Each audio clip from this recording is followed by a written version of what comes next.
This is the most difficult video I've ever made. It involves the near-death experience of little infant Lucas. It is January 16th, 2025. Zoe has brought her 33-day-old baby, Lucas, to my remote country house. In about 30 minutes from now, the formula that he is ingesting is about to choke him and cause him to stop breathing for over a minute and a half. What did you give him as a middle name? Raphael. It means God has healed. A dietitian who had never met Lucas recommended thickening his formula to increase his weight gain. What was the condition that he had? Esophageal atresia. Can you say?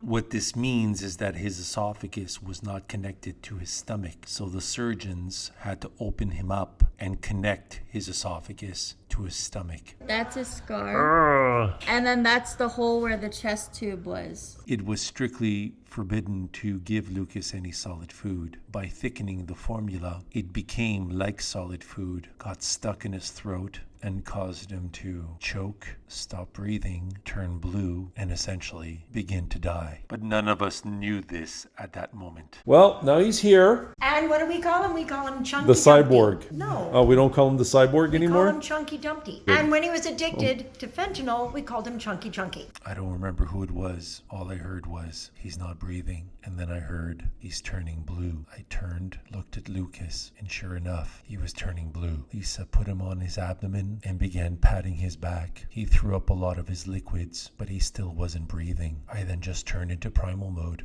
I grabbed him, I put my mouth around his nose and his mouth, and I just started sucking. I just started sucking as hard as I could. I had him right here in his hand.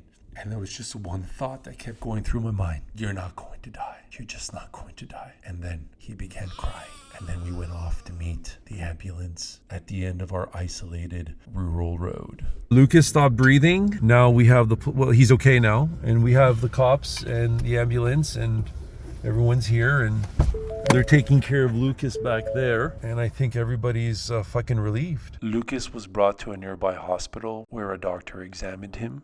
Here we're waiting for an x-ray in order to make certain that his esophagus has not ruptured. A country hospital is very quiet at 2 o'clock in the morning. Here the nurse is measuring his oxygen saturation levels.